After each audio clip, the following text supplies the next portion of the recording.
हाँ जी, स्वागत है आप सभी का आपके अपने YouTube channel sky chemistry classes में। और आज की क्लास में अपन देखने वाले हैं आयनन एंथैल्पी या आयनन ऊर्जा। शॉर्ट में आयोनाइजेशन एनर्जी को IE से लिख लेंगे या फिर डेल्टा IH से। I यहाँ आयोनाइजेशन को बताता है, स्मॉल i। डेल्टा बताता है परिवर्तन को, H बताता है एंथैल्पी को, एंथैल्पी में परिवर्तन। अब आयनन से शुरू करेंगे यदि अपन, तो आयनन का मतलब होता है आयनों का निर्माण, आयन का बनना। और यहाँ आयन बनेंगे वो होंगे धनायन, यानी धनायन के निर्माण में खर्च होने वाली एनर्जी, धनायन के बनने के दौरान काम में आने वाली एनर्जी क्या कहलाती है? आयनन एंथैल्पी कहलाती है। इसको अपन डिटेल में क्या करने वाले हैं, पढ़ने वाले हैं, पूरा कंप्लीट स्टडीज के बारे में करने वाले हैं। आयनन एंथैल्पी क्या होती है, कौन कौन से कारक इसको प्रभावित करते हैं और क्या क्या इसके एप्लीकेशंस हो सकते हैं, यानी ये गुणधर्मों को कैसे प्रभावित करती है, उन सब के बारे में यहाँ अपन जानने वाले हैं। तो यदि आपने अभी तक चैनल को सब्सक्राइब नहीं किया है तो सब्सक्राइब कर लें, बेल आइकन को प्रेस कर लें ताकि वीडियो अपलोड होते ही नोटिफिकेशन मिल जाए। कई बार क्या होता है, अपन किसी चैनल पे अच्छे टॉपिक को देख लेते हैं, फिर चैनल को सब्सक्राइब नहीं करते हैं, बेल आइकन को नहीं प्रेस करते हैं। उससे क्या होता है, उस चैनल का जो अच्छा कंटेंट कभी अपलोड होता है तो उसको अपन मिस कर देते हैं। फिर अपन जब चैनल ढूंढते हैं अब तो अपने को पता नहीं लगता कि वो चैनल कौन सा था। तो इससे बढ़िया है कि आप चैनल को सब्सक्राइब कर लें और बेल आइकन को प्रेस कर लें। वीडियो अच्छा लगे तो लाइक वाला, नहीं तो आपको अनलाइक वाला बटन तो दबाना ही है। तो आज का वीडियो शुरू करते हैं। आज की क्लास में देखने वाले हैं आयनन एंथैल्पी या आयनन ऊर्जा। सीधी सीधी बात करूं मैं आयनन ऊर्जा की, आयनन एंथैल्पी की, तो धनायन बनने के दौरान काम में आने वाली एनर्जी या धनायन बनाने के लिए खर्च करने की गई एनर्जी या कितनी ऊर्जा धनायन बनाने के लिए देनी पड़ी, वो क्या कहलाती है? आयनन ऊर्जा कहलाती है। यदि अपन डेफिनेशन की बात करें तो किसी विलगित गैसीय परमाणु, विलगित का मतलब होता है अलग किया हुआ, पृथक किया हुआ, एक अकेला। जैसे कोविड-19 में क्या होते हैं, शुरुआत में जब मरीज इसके पाए गए थे उनको एक अलग वार्ड के अंदर रखा जाता था। उस हॉस्पिटल के अंदर एक होता है आइसोलेशन वार्ड, आइसोलेशन वार्ड। उसमें क्या होता है, उसमें संक्रमित जो होते हैं उनको बाकी मरीजों से अलग रखा जाता है ताकि उनकी बीमारी जो है अन्य को नहीं फैले। तो विलगित गैसीय परमाणु का मतलब है एक अलग किया हुआ गैसीय परमाणु, सिंगल गैसीय एटम, एक अकेला परमाणु, उसको कहते हैं विलगित गैसीय परमाणु। तो किसी विलगित गैसीय परमाणु की तलस्थ अवस्था के बाह्यतम कोश में से सबसे ढीले बंधे हुए इलेक्ट्रॉन को अलग करने के दौरान काम में आने वाली एनर्जी या दी जाने वाली एनर्जी क्या कहलाती है? आयनन एंथैल्पी कहलाती है। तो मैं डेफिनेशन लिख दूं यहां, किसी विलगित का मतलब आइसोलेटेड, अलग किया हुआ, आइसोलेटेड गैसीय परमाणु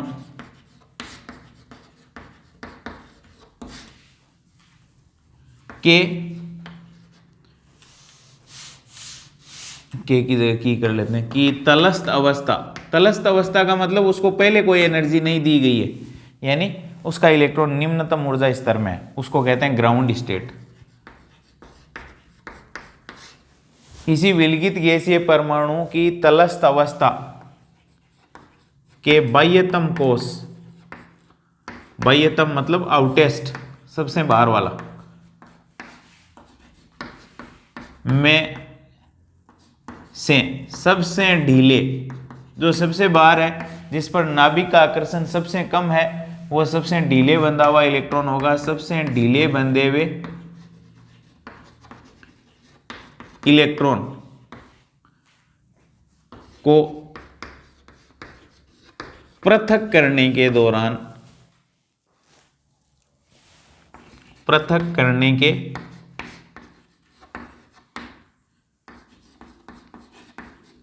लिए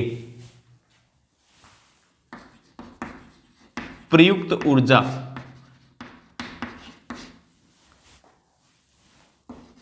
आयनन एंथैल्पी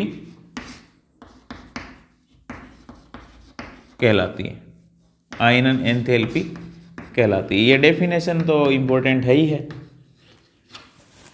कि किसी विलगित गैसीय परमाणु यानी एक अकेले गैसीय परमाणु के तलस्थ अवस्था यानी ग्राउंड स्टेट, सबसे निम्नतम ऊर्जा स्तर की बात हो रही है कि बाह्यतम कोश, सबसे बाहर वाले कोश, तलस्थ अवस्था में सबसे बाहर वाला जो कोश है उसमें सबसे ढीले बंधे हुए इलेक्ट्रॉन यानी नाभिक से जो अधिकतम दूरी पर है, जो बाहर सबसे बाहर वाले कोश में उपस्थित है, जो तलस्थ अवस्था का इलेक्ट्रॉन है, जो बाह्यतम कोश में है, नाभिक का आकर्षण जिस पे कम है, उसको हटाने के लिए, उसको पृथक करने के लिए जो एनर्जी देनी पड़ेगी, ऊर्जा देनी पड़ेगी, वो क्या कहलाती है? आयनन एंथैल्पी या आयनन ऊर्जा या IE या डेल्टा IH कहलाती है। डेल्टा IH कहलाती है। यानी मैं यूं कहूं कि ये अपने पास सोडियम एटम है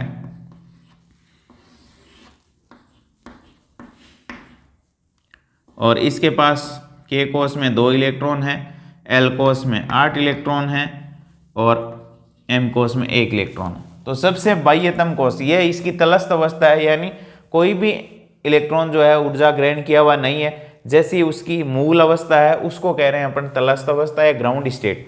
ये ग्राउंड स्टेट में तो विलगित गैसीय परमाणु ये सोडियम का परमाणु है और गैसीय स्थिति कोई और भी हो सकता है अलग किया हुआ, क्योंकि सोडियम तो वैसे सॉलिड होता है।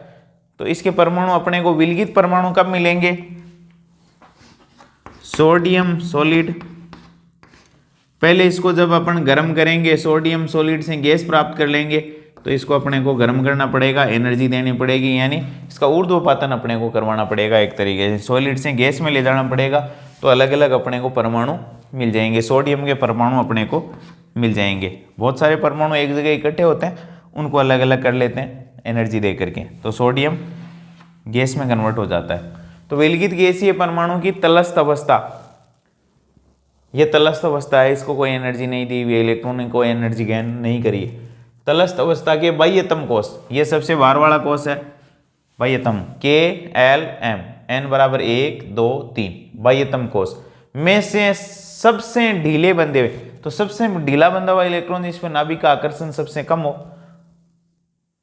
को पृथक करने के लिए प्रयुक्त ऊर्जा या दी गई ऊर्जा क्या कहलाती है? आयनन एंथैल्पी कहलाती है। यानी इस इलेक्ट्रॉन को हटाने के लिए जो एनर्जी दी गई, यानी मैं यूं लिख सकता हूं सोडियम गैस, अपन इसको एनर्जी देंगे, ये Na+ में कन्वर्ट हो जाएगा और 1 इलेक्ट्रॉन निकल जाएगा।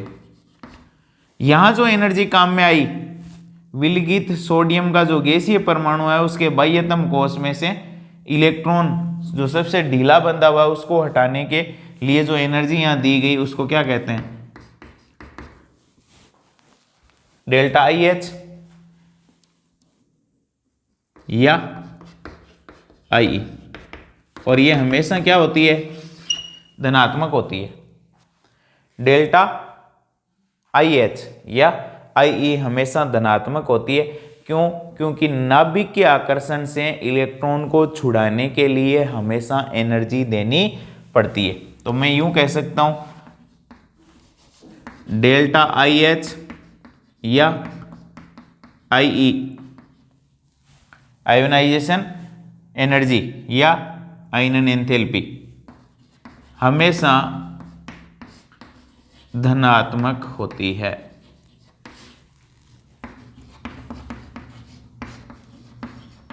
क्योंकि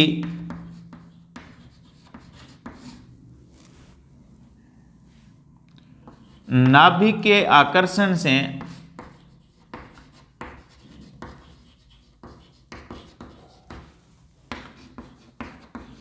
इलेक्ट्रॉन को मुक्त करने के लिए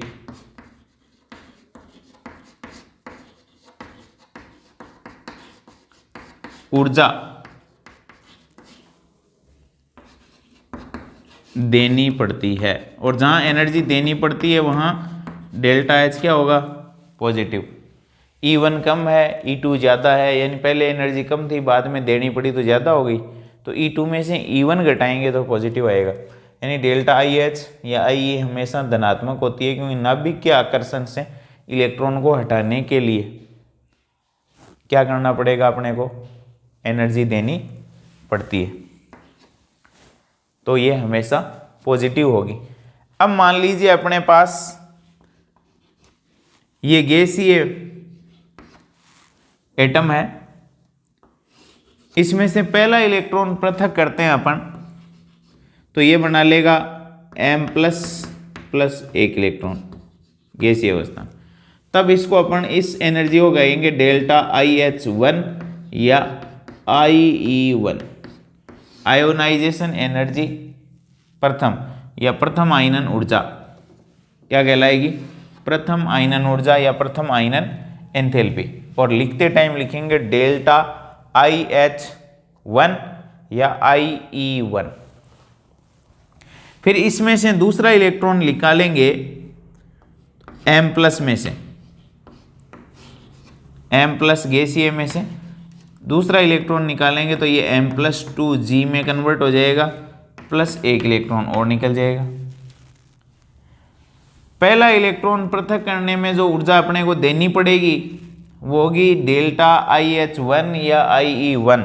दूसरा इलेक्ट्रॉन हटाने के लिए अपने को जो एनर्जी देनी पड़ेगी वो होगी delta I ionisation H enthalpy two दूसरे इलेक्ट्रॉन के लिए जो एनर्जी देनी पड़ेगी वो होगी दूसरे इलेक्ट्रॉन, इसको लिखेंगे IE2 से, आयोनाइजेशन एनर्जी दूसरे इलेक्ट्रॉन के लिए। फिर यदि अपने को तीसरा इलेक्ट्रॉन हटाना पड़ता है तो ये हो जाएगा M+3 गैस, सॉरी M+2 से 3 में जाएंगे, M+3 गैस प्लस एक इलेक्ट्रॉन, तब इसको लिखेंगे डेल्टा IH3 या IE2। अब डेल्टा IH3 की वैल्यू हमेशा IH2 से ज़्यादा होगी और IH2 की वैल्यू IH1 से हमेशा ज़्यादा होगी, यानी ये 3 है, IE3 की वैल्यू हमेशा IE2 से ज़्यादा और IE2 की वैल्यू ज़्यादा होगी IE1 से। ऐसा क्यों है? ये उदासीन परमाणु है, उदासीन परमाणु से इलेक्ट्रॉन हटाने में कम ऊर्जा खर्च करनी पड़ती है। अब ये पहला इलेक्ट्रॉन अपन ने हटा लिया, धनायन बन गया है।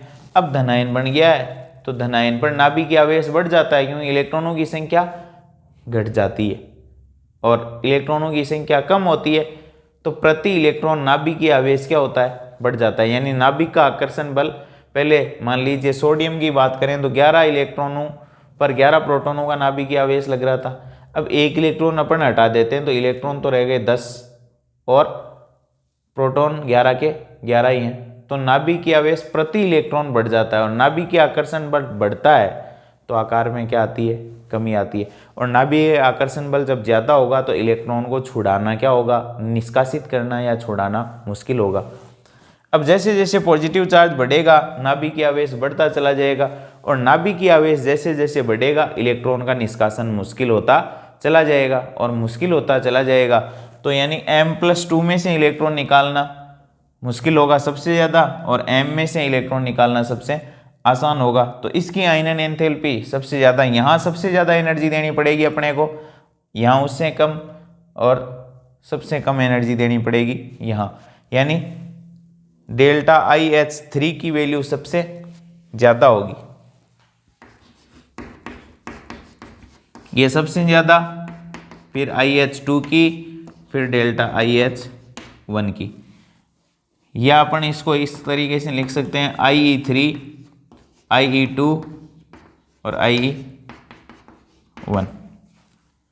ये हो गया आयनन एंथैल्पी का बढ़ता क्रम, आयनन एंथैल्पी का बढ़ता क्रम। क्यों? क्योंकि धनावेश बढ़ने के साथ साथ नाभिकीय आवेश बढ़ जाता है, इलेक्ट्रॉनों की कमी के साथ प्रभावी नाभिकीय आवेश बढ़ जाता है प्रति इलेक्ट्रॉन, हर एक इलेक्ट्रॉन पर लगने वाला नाभिकीय आवेश, इसलिए इलेक्ट्रॉन को निकालना वहां से मुश्किल होता चला जाता है। यानी एक व्यक्ति है, किसी कंपनी में सामान खरीदा था, उसमें उसको नुकसान हुआ, अच्छा सामान नहीं मिला, तो दोबारा उस कंपनी में नहीं जाएगा, वो सतर्क हो जाएगा पहले से ही। तो पहले से ही एक इलेक्ट्रॉन निष्कासित कर लिया तो नाभिक सतर्क हो गया कि एक इलेक्ट्रॉन तो गया, दूसरा नहीं चला जाए तो नाभिक का आकर्षण क्या हो जाता है, बढ़ जाता है। और नाभिक का आकर्षण बढ़ने के साथ इलेक्ट्रॉन को निकालने के लिए ज़्यादा एनर्जी देनी पड़ेगी, इसलिए डेल्टा IH3 की वैल्यू सबसे ज़्यादा, फिर IH2 की, फिर IH1 की। यानी तृतीयक आयनन एंथैल्पी के मान सबसे ज़्यादा और प्रथम के सबसे कम होंगे। और जैसे जैसे पॉजिटिव चार्ज बढ़ेगा आयनन एंथैल्पी के मान बढ़ते चले जाएंगे। अब आयनन एंथैल्पी जो है वो धनात्मक तो होती है, डेल्टा IH के मान जो हैं वो किलो जूल पर मोल में लिए जाते हैं, किलो जूल पर मोल में लिए जाते हैं, इसमें मापी जाती है। डेल्टा IH की इकाई क्या हो गई, किलो जूल पर मोल, और ये हमेशा क्या होगी, पॉजिटिव होगी। और प्रथम इलेक्ट्रॉन को निकालने के लिए सबसे कम ऊर्जा की आवश्यकता होगी, उसके बाद जैसे जैसे इलेक्ट्रॉन अपन निकालते जाएंगे आयनन एंथैल्पी के मान बढ़ते चले जाएंगे। तो ये तो हुआ आयनन एंथैल्पी का सिंपल सा इंट्रोडक्शन। अब देखो अपन डेल्टा IH या IE जो है आयनन एंथैल्पी या आयनन ऊर्जा, उसको कौन कौन से वो कारक हैं जो प्रभावित करते हैं, फैक्टर्स जो है जो इसको इफेक्ट करते हैं, इस पर प्रभाव डालते हैं, उसकी बात करने वाले हैं। पहला है प्रभावी नाभिकीय आवेश, प्रभावी नाभिकीय आवेश यानी Z इफेक्टिव, Z इफेक्टिव से दर्शाते हैं इसको, किसको, प्रभावी नाभिकीय आवेश। और नाभिकीय आवेश जैसे जैसे बढ़ता है यानी नाभिकीय आकर्षण इलेक्ट्रॉनों पर बढ़ता चला जाता है। प्रभावी नाभिकीय आवेश का मतलब इलेक्ट्रॉनों पर नाभिक का आकर्षण जितना ज्यादा होगा आयनन एंथैल्पी यानी इलेक्ट्रॉन को छुड़ाना उतना ही मुश्किल होता चला जाएगा। यानी इलेक्ट्रॉन को, ये नाभिकीय आवेश जितना ज़्यादा होगा इलेक्ट्रॉन पर नाभिक का आकर्षण उतना ही ज़्यादा होगा और इलेक्ट्रॉन को निकालने के लिए उतनी ज़्यादा ऊर्जा देनी पड़ेगी। यानी Z इफेक्टिव बढ़ने के साथ आयनन एंथैल्पी के मान बढ़ते हैं। मैं यूँ कह सकता हूँ Z इफेक्टिव समानुपाती होती है किसके, डेल्टा IH के। यानी Z इफेक्टिव यानी प्रभावी नाभिकीय आवेश बढ़ने के साथ डेल्टा IH के मान बढ़ते हैं। सेकंड है परमाणविक आकार, एटॉमिक साइज। और परमाणु साइज क्यों बढ़ती है, नाभिकीय आवेश घट जाता है इसलिए परमाणु साइज बढ़ती है। और परमाणु साइज यदि बढ़ रही है तो नाभिकीय आवेश आपको पता है कम हो रहा है तो परमाणु साइज बढ़ रही है, और नाभिकीय आवेश कम हो रहा है तो इलेक्ट्रॉन पर आकर्षण कम हो रहा है, इलेक्ट्रॉन को छुड़ाना आसान होता चला जाएगा। यानी परमाणु साइज बढ़ती है तो आयनन एंथैल्पी घटती है। तो मैं यूं कह दूं परमाणु आकार बढ़ता है तो आयनन एंथैल्पी घटती है। तो ये एक दूसरे के व्युत्क्रमानुपाती हो गई। ये बढ़ेगी तो आकार घटेगा, यदि ये बढ़ रहा है तो वो घटेगी। आकार बढ़ने के साथ आयनन एंथैल्पी घट जाती है, क्योंकि आकार बड़ा होगा तो नाभिक का आकर्षण कम होगा, और नाभिक का आकर्षण कम होगा तो इलेक्ट्रॉन को निकालना आसान होगा, यानी कम ऊर्जा देनी पड़ेगी। आकार छोटा होगा तो नाभिक का आकर्षण ज़्यादा होगा, और नाभिक का आकर्षण ज़्यादा होगा तो इलेक्ट्रॉन को निकालने के लिए ज़्यादा ऊर्जा देनी पड़ेगी, यानी डेल्टा IH के मान ज़्यादा होंगे। तो आकार बढ़ने के साथ IH के मान घटते हैं, एक दूसरे के इनवर्सली प्रोपोर्शनल। थर्ड है मुख्य क्वांटम संख्या, मुख्य क्वांटम संख्या n या कोषों की संख्या कह सकते हैं। इसका क्या इफेक्ट होता है, तो मुख्य क्वांटम संख्या या कोषों की संख्या या n बढ़ने के साथ इलेक्ट्रॉन, बाह्यतम इलेक्ट्रॉन नाभिक से दूर होता चला जाता है। n की वैल्यू जैसे जैसे बढ़ेगी, ये पहली कक्षा, दूसरी कक्षा, तीसरी कक्षा, चौथी कक्षा, तो यहाँ जब इलेक्ट्रॉन उपस्थित होगा तो नाभिक से क्या होगी, दूरी बढ़ जाएगी, और नाभिक से दूरी बढ़ेगी तो नाभिक का आकर्षण उस पर कम लगेगा, यानी इलेक्ट्रॉन को आसान हो जाएगा निकालना, बाह्यतम कोष में से निकालने के लिए कम एनर्जी देनी पड़ेगी। यानी मुख्य क्वांटम संख्या का मान बढ़ने के साथ आयनन एंथैल्पी घटती है। यानी n मुख्य क्वांटम संख्या n बढ़ने के साथ डेल्टा IH घटती है। ये परमाणु साइज से संबंध रखती है। n की वैल्यू बढ़ती है, डेल्टा IH की वैल्यू घटती है, एक दूसरे के व्युत्क्रमानुपाती होती है। फोर्थ है अर्ध भरे एवं पूर्ण भरे कक्षकों का स्थायित्व।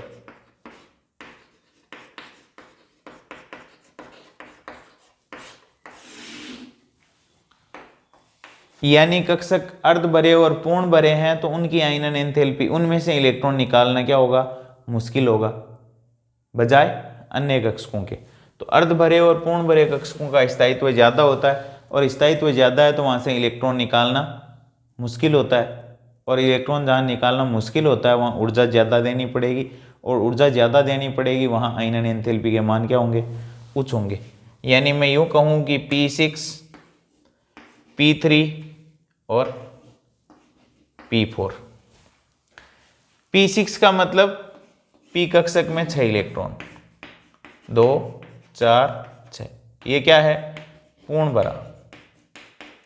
फिर उसके बाद ये क्या है, ये अर्ध भरा, और ये क्या है, न अर्ध भरा है न पूर्ण भरा, ऐसी स्थिति है। तो सबसे ज़्यादा आयनन एंथैल्पी यानी इलेक्ट्रॉन को निकालना मुश्किल जहाँ होगा वो यहाँ होगा, उसके बाद यहाँ होगा, और सबसे कम मुश्किल होगी यहाँ। तो आयनन एंथैल्पी का मान सबसे ज़्यादा होगा यहाँ, फिर यहाँ, और सबसे कम यहाँ। ये हो जाएगा डेल्टा IH या IE के मानों का बढ़ता क्रम। पूर्ण भरे कक्षकों की आयनन एंथैल्पी सबसे ज्यादा, फिर अर्ध भरों की, और फिर लास्ट में न अर्ध भरे न पूर्ण भरे।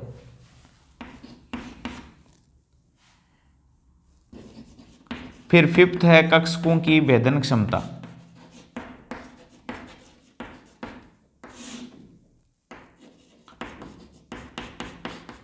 और भेदन क्षमता होती है नाभिक की ओर आकर्षित होने की प्रवृत्ति, जिसकी ज्यादा होती है उस कक्षक की आयनन एंथैल्पी के मान उच्च होते हैं। एस कक्षक की भेदन क्षमता सबसे ज्यादा, नाभिक की ओर आकर्षित होने की प्रवृत्ति, फिर P की, फिर D की, और फिर F की। ये भेदन क्षमता क्रम है। तो आयनन एंथैल्पी भी सबसे ज्यादा S की, यानी S कक्षक में से इलेक्ट्रॉन निकालना सबसे ज्यादा मुश्किल होता है, फिर P में, फिर D में, फिर F में।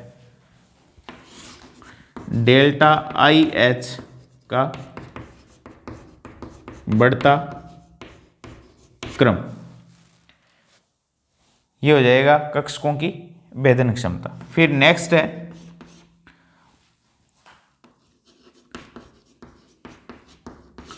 आयनों पर धनावेश में वृद्धि। धनावेश में वृद्धि। अब आयन जो है अपने पास धनायन है, और धनायनों में आवेश में यदि वृद्धि हो रही है तो आयनन एंथैल्पी के मान बढ़ते चले जाते हैं। जैसे अपने पास है M+2 M+3, तो सबसे ज़्यादा आयनन एंथैल्पी इसकी होगी, यानी इसमें से इलेक्ट्रॉन निकालना अब सबसे ज़्यादा मुश्किल होगा, सबसे आसान होगा इसमें यदि तीनों की तुलना करें तो। क्यों? क्योंकि धनावेश बढ़ने के साथ प्रभावी नाभिकीय आवेश प्रति इलेक्ट्रॉन बढ़ जाता है। डेल्टा IH का बढ़ता क्रम, M+3 का सबसे ज्यादा, M+2 का उससे कम, और सबसे कम होगी आयनन ऊर्जा या आयनन एंथैल्पी M+ की। क्यों? क्योंकि धनावेश बढ़ने के साथ साथ इलेक्ट्रॉन निकालना मुश्किल होता चला जाता है, क्योंकि प्रभावी नाभिकीय आवेश प्रति इलेक्ट्रॉन बढ़ जाता है। जो पहले 10 इलेक्ट्रॉन पर लग रहा था +3 चार्ज होने के बाद 7 इलेक्ट्रॉनों पर लगेगा। तो प्रभावी नाभिकीय आवेश 7 इलेक्ट्रॉनों पर ज़्यादा लगेगा और इलेक्ट्रॉन नाभिक की ओर ज़्यादा आकर्षित होंगे। इलेक्ट्रॉन नाभिक की ओर ज़्यादा आकर्षित होंगे तो वहाँ से इलेक्ट्रॉन को निष्कासित करना मुश्किल हो जाएगा। उसके बाद 7th है परिरक्षण प्रभाव। परिरक्षण प्रभाव, शील्डिंग इफेक्ट या आवरण प्रभाव। और परिरक्षण प्रभाव या आवरण प्रभाव बढ़ता है तो आयनन एंथैल्पी घटती है। अब परिरक्षण प्रभाव या आवरण प्रभाव को मैं पूरा पढ़ा चुका हूँ, आपको बता चुका हूँ डिटेल से कि आंतरिक कोशों के इलेक्ट्रॉन बाह्यतम कोशों के इलेक्ट्रॉनों पर एक आवरण बना लेते हैं, जिसके कारण बाह्यतम कोशों के इलेक्ट्रॉनों पर नाभिक का आकर्षण बल नहीं लगता है या कम लग पाता है। उसको कहते हैं परिरक्षण प्रभाव या आवरण प्रभाव। यानी ये नाभिक है, ये आंतरिक कोशों के इलेक्ट्रॉन है और ये है बाह्यतम कोश का इलेक्ट्रॉन। ये आंतरिक कोशों के इलेक्ट्रॉन, नाभिक को जो आकर्षण बल इस इलेक्ट्रॉन पर लगना था वो ये इलेक्ट्रॉन इस इलेक्ट्रॉन पर लगने नहीं देते, उसको कहते हैं परिरक्षण या आवरण प्रभाव। अब इस इलेक्ट्रॉन पर, ये इलेक्ट्रॉन जो है आंतरिक कोशों वाले, इस इलेक्ट्रॉन पर आकर्षण बल जब लगने नहीं दे रहे हैं, तो आकर्षण बल जब नहीं लगेगा तो ये इलेक्ट्रॉन आसानी से बाहर निष्कासित किया जा सकता है, आसानी से बाहर चला जाएगा। इसका मतलब आवरण प्रभाव जैसे जैसे बढ़ेगा या परिरक्षण प्रभाव जैसे जैसे बढ़ेगा, आयनन एंथैल्पी क्या होती चली जाएगी, कम होती चली जाएगी। यानी परिरक्षण प्रभाव या आवरण प्रभाव बढ़ने के साथ आयनन एंथैल्पी घटती है, यानी डेल्टा IH के व्युत्क्रमानुपाती होता है। कौन? परिरक्षण प्रभाव या आवरण प्रभाव। जैसे जैसे बढ़ेगा डेल्टा IH के मान या IE के मान कम होते चले जाएंगे। तो ये कुछ कारक हैं जो डेल्टा IH या IE को प्रभावित करते हैं, उनकी अपन ने चर्चा यहाँ कर ली है। अब देखो नेक्स्ट अपने यहाँ है डेल्टा IH या IE में आवर्तीता देखने वाले हैं कि आवर्त सारणी के साथ डेल्टा IH या IE जो है वो कैसे प्रभावित होती है। आयनन एंथैल्पी या आयनन ऊर्जा जो है आवर्त सारणी के साथ किस प्रकार से परिवर्तन दर्शाती है। पहले देखते हैं अपन आवर्त में आवर्तीता या आवर्त के साथ आवर्तीता। और आवर्त में अपन देखते हैं बाईं से दाईं ओर, यानी इधर से उधर, आवर्त सारणी के बाईं से दाईं ओर चलने पर डेल्टा IH के मानों पर क्या इफेक्ट होता है। तो आवर्त सारणी में बाईं से दाईं ओर चलने पर डेल्टा IH के मान क्या होते हैं, बढ़ते हैं। क्यों बढ़ते हैं? क्योंकि आकार घटता है।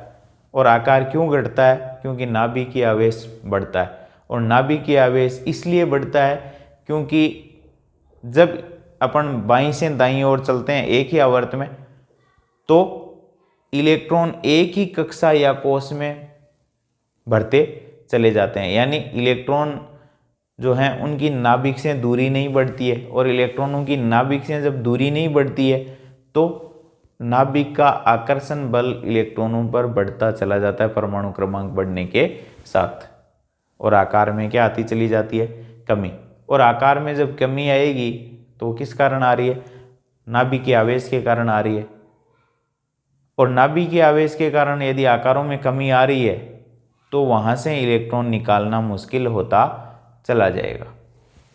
जैसे यहाँ बाईं से दाईं ओर, पहले तो अपन ये देख लें, तो आवर्त सारणी में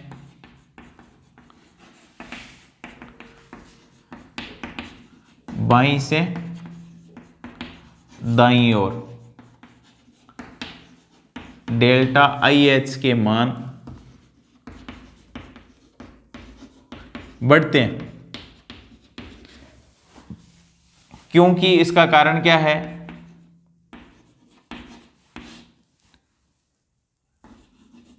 आकार घटते हैं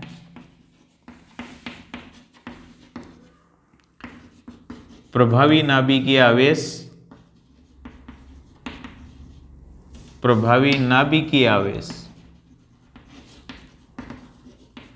क्या होता है? बढ़ता है।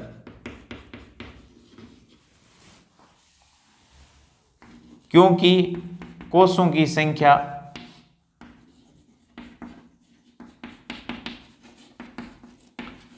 स्थिर रहती है।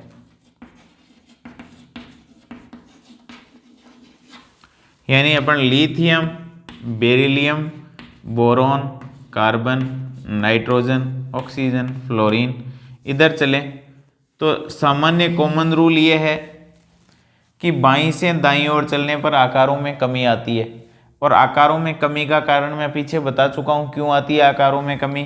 क्योंकि नाभिकीय आवेश बढ़ता है और कोषों की संख्या यानी स्थिर रहती है, यानी दूसरे कोष में सारे इलेक्ट्रॉन प्रवेश कर रहे हैं तो नाभिक से इलेक्ट्रॉनों की दूरी नहीं बढ़ रही है। और नाभिक से इलेक्ट्रॉनों की दूरी नहीं बढ़ती है, इसलिए नाभिक का आकर्षण बल बढ़ता चला जाता है। और आकर्षण बल बढ़ता चला जाता है, इलेक्ट्रॉनों को निकालना मुश्किल होता चला जाता है, यानी ज़्यादा एनर्जी फिर देनी पड़ेगी।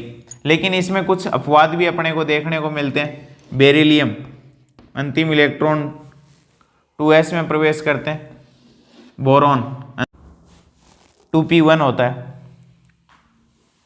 फिर नाइट्रोजन 2p3 और ऑक्सीजन 2p4।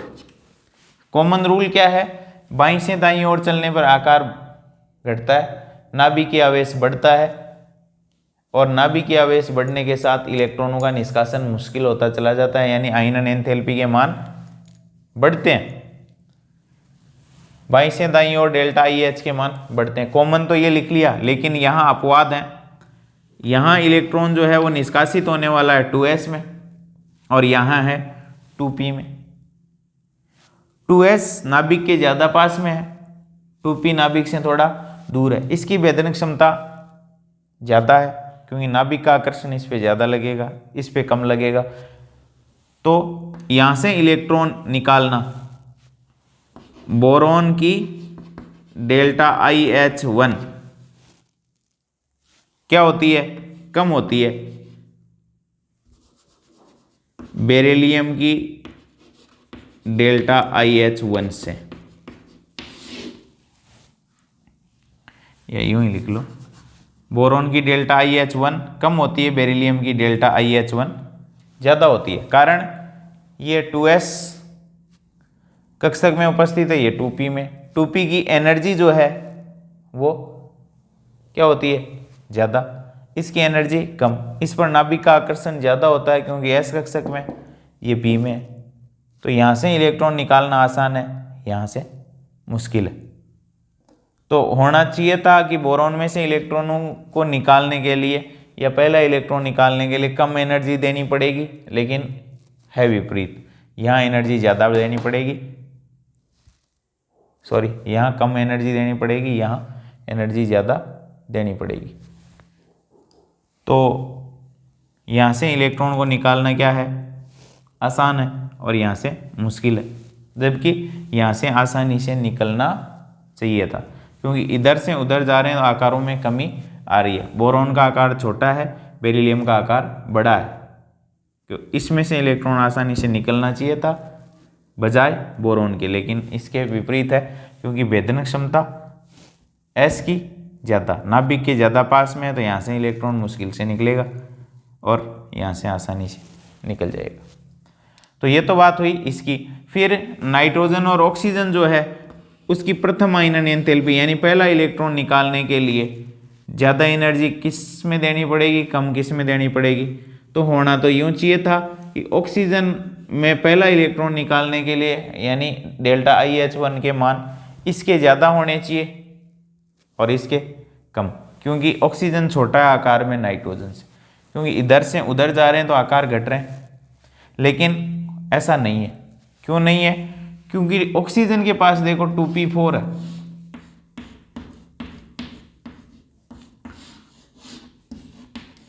और नाइट्रोजन के पास 2p3 है, p3 p4। ये अर्ध भरा अधिक स्थायी क्या है? इलेक्ट्रॉनिक विन्यास है, इसलिए इसकी आयनन एंथैल्पी के मान क्या होंगे? प्रथम आयनन एंथैल्पी की मान, यानी पहला इलेक्ट्रॉन निकालने के लिए आवश्यक ऊर्जा क्या होगी, डेल्टा IH1 किसकी, ऑक्सीजन O की, कम होगी डेल्टा IH1 N की ज्यादा होगी। यानी प्रथम आयनन एंथैल्पी के मान नाइट्रोजन के लिए ज्यादा होंगे, ऑक्सीजन के लिए कम होंगे। क्यों? क्योंकि इसमें अर्ध भरा p3 इलेक्ट्रॉनिक विन्यास है, इसमें न अर्ध भरा है न पूर्ण भरा है। तो इस स्थायी इलेक्ट्रॉनिक विन्यास को तोड़ने के लिए ज्यादा ऊर्जा देनी पड़ेगी, यहाँ कम ऊर्जा देनी पड़ेगी। तो इसकी आयनन एंथैल्पी कम होगी, यहाँ ऊर्जा कम देनी पड़ेगी, यहाँ ऊर्जा ज़्यादा देनी पड़ेगी। तो ये बात हुई किसकी, आवर्त के साथ आवर्तिता की। बाईं से दाईं ओर चलने पर डेल्टा IH के सामान्य क्रम यह है कि IH के मान बढ़ते हैं, यानी आयनन एंथैल्पी बाईं से दाईं ओर चलने पर बढ़ती है। फिर अपन देखते हैं वर्ग के साथ आवर्तिता। सेकंड अपन देखते हैं वर्ग के साथ आवर्तिता, कि अपन वर्ग के अंदर ऊपर से नीचे की ओर अप टू डाउन, जो ऊर्ध्वाधर स्तंभ है उनको वर्ग कहते हैं, उनमें यदि अपन अप टू डाउन चलें तो आयनन एंथैल्पी पर क्या इफेक्ट होता है। तो ऊपर से नीचे की ओर चलने पर आयनन एंथैल्पी के मान घटते हैं, अप टू डाउन आवर्त सारणी में IE के मान घटते हैं। क्यों घटते हैं अप टू डाउन चलने पर IE के मान? क्योंकि आकारों में बढ़ोतरी होती है, नाभिकीय आवेश कम हो जाता है। आकार बढ़ते क्यों हैं? क्योंकि नए कोषों में इलेक्ट्रॉन प्रवेश करते हैं, नाभिक का आकर्षण उन तक नहीं पहुंच पाता है, यानी नाभिक का आकर्षण जो है वो कोषों की संख्या बढ़ने के साथ कम होता चला जाता है। और नाभिक का आकर्षण जब इलेक्ट्रॉनों पर नहीं लगेगा तो इलेक्ट्रॉन को निकाल लेना या अलग कर लेना या छुड़ा लेना आसान होता चला जाएगा, यानी आकार बढ़ने के साथ साथ आयनन एंथैल्पी के मान घटते हैं। तो डेल्टा IH के मान या IE के मान जो है अप टू डाउन चलने पर घटते हैं। यानी मैं यूं बात करूं कि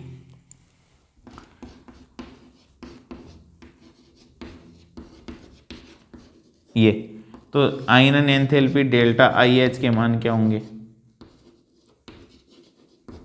मानों का ये घटता क्रम हो जाएगा। यानी फ्रांसियम में से अंतिम इलेक्ट्रॉन को छुड़ाना सबसे आसान होगा, सोडियम में सबसे मुश्किल होगा। क्यों होगा? क्योंकि इस पर नाभिक का आकर्षण सबसे ज़्यादा है क्योंकि आकार में छोटा है, और इस पर नाभिक का आकर्षण सबसे ज़्यादा कम है क्योंकि आकार में बड़ा है। और बड़ा इसलिए है क्योंकि नाभिक का आकर्षण इस पर कम है। तो वर्ग के साथ आवर्तिता ये देखते हैं कि up to down delta IH के मान क्या होते हैं, घटते हैं। और बाईं से दाईं और सामान्य प्रवृत्ति क्या है, बढ़ते हैं। लेकिन बेरिलियम, बोरॉन और नाइट्रोजन, ऑक्सीजन यहाँ अपवाद हैं जिनकी अपन चर्चा कर चुके हैं। अब संक्रमण तत्व यानी डी ब्लॉक के जो सदस्य हैं उनके आयनन एंथैल्पी में ज़्यादा परिवर्तन नहीं होता है। मैं यूं कहूं कि संक्रमण तत्वों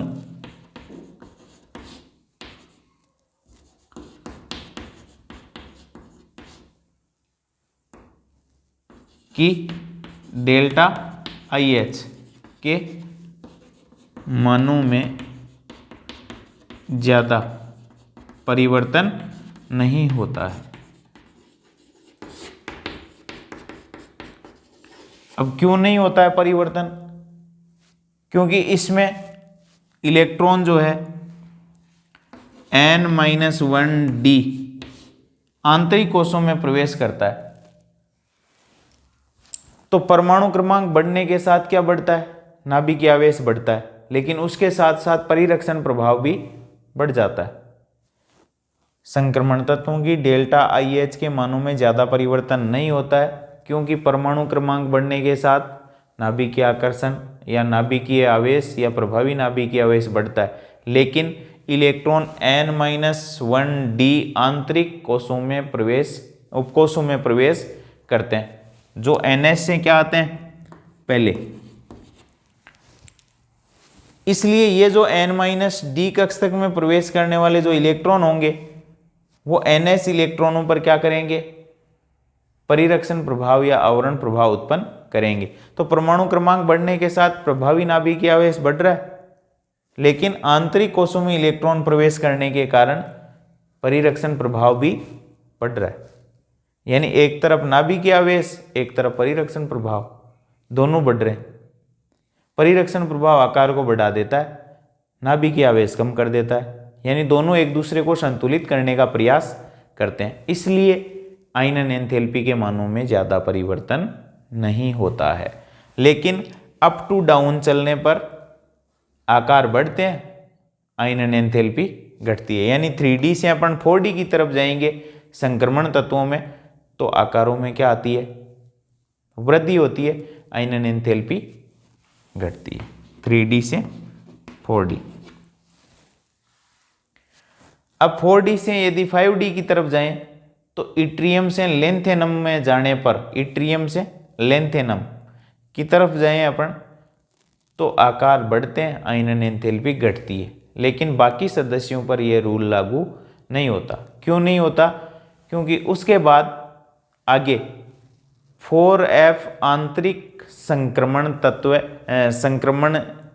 तत्व जो हैं वो शामिल किए गए और उसमें 4F आंतरिक कक्षकों को भरा जाता है, जिनका परिरक्षण प्रभाव कम होता है।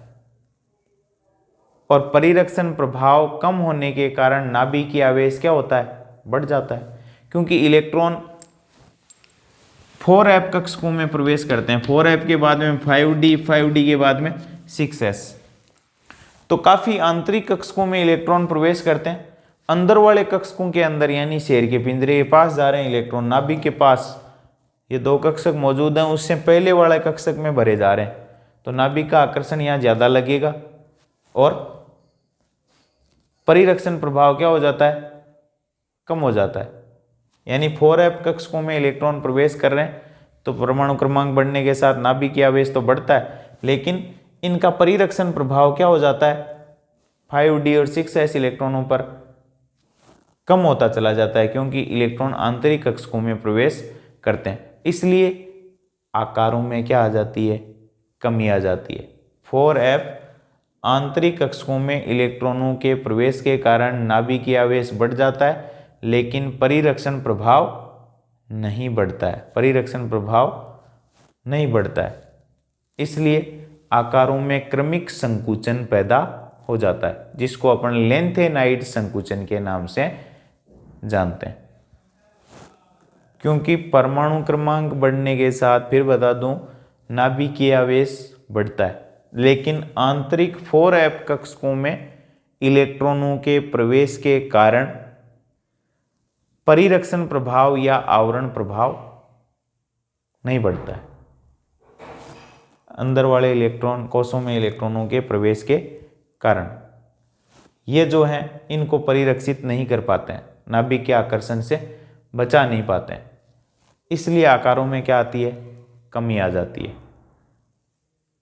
और इसी को अपन लेंथेनाइड संकुचन के नाम से जानते हैं। इसलिए 4D से 5D में जाने पर आकारों में अपने को कमी देखने को मिलती है, और आकारों में जहाँ कमी आती है वहाँ आयनन एंथैल्पी के मान क्या होते हैं, बढ़ जाते हैं।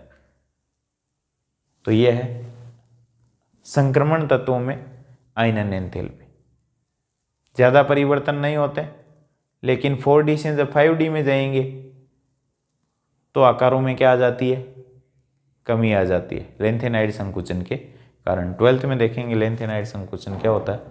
तो लेंथेनाइड संकुचन के कारण आकारों में कमी आ जाती है, और आकारों में कमी आने के कारण आयनन एंथैल्पी के मान क्या हो जाते हैं, बढ़ जाते हैं। तो ये है आयनन एंथैल्पी आवर्त के साथ और वर्ग के साथ आवर्तिता।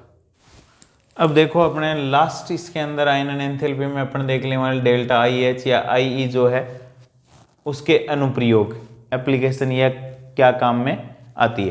तो इसके कुछ अनुप्रयोग ये हैं। अभिक्रियाशीलता को बताती है, यानी डेल्टा IH के मान कम है तो वो ज़्यादा अभिक्रियाशील है, यदि डेल्टा IH के मान ज़्यादा हैं तो वो कम अभिक्रियाशील है।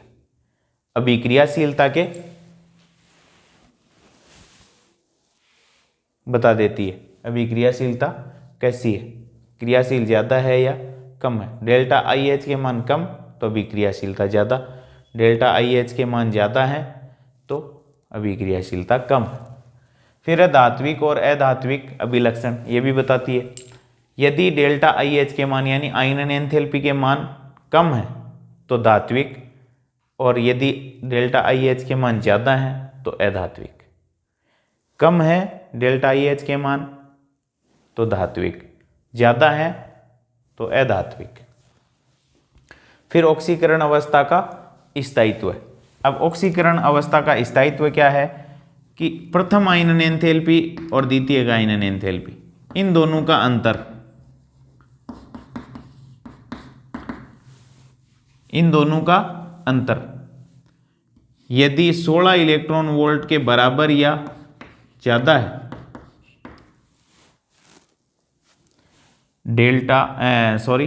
IE2 यानी द्वितीय आयनन एंथैल्पी और प्रथम आयनन एंथैल्पी का अंतर यदि 16 इलेक्ट्रॉन वोल्ट के बराबर या इससे ज़्यादा है तो निम्न ऑक्सीकरण अवस्था अधिक स्थायी होती है। निम्न ऑक्सीकरण अवस्था यानी कुछ तत्व दो ऑक्सीकरण अवस्था दर्शाते हैं, तो यदि मान अपने को इन दोनों का अंतर जो है वो 16 इलेक्ट्रॉन वोल्ट के बराबर या इससे ज़्यादा प्राप्त होता है तो निम्न ऑक्सीकरण अवस्था स्थायी होगी। यदि द्वितीय आयनन एंथैल्पी और प्रथम आयनन एंथैल्पी का अंतर 11 इलेक्ट्रॉन वोल्ट से कम या बराबर, 11 इलेक्ट्रॉन वोल्ट के बराबर या कम, तो उच्च ऑक्सीकरण अवस्था स्थायी होगी। उच्च ऑक्सीकरण अवस्था। और यदि IE2 और IE1 का अंतर इन दोनों के बीच में है तो दोनों ऑक्सीकरण अवस्था स्थायी होती है। तो ये ऑक्सीकरण अवस्था कौन सी स्थायी होगी उसके बारे में भी बता देती है। कौन? IH, delta IH। फिर है बंध का प्रकार। यदि आयनन एंथैल्पी के मान कम है तो बंध होगा, तत्व द्वारा बनाया गया बंध होगा आयनिक। यदि आयनन एंथैल्पी के मान ज़्यादा है तो बंध होगा सहसंयोजक। तो बंध का प्रकार भी बताती है।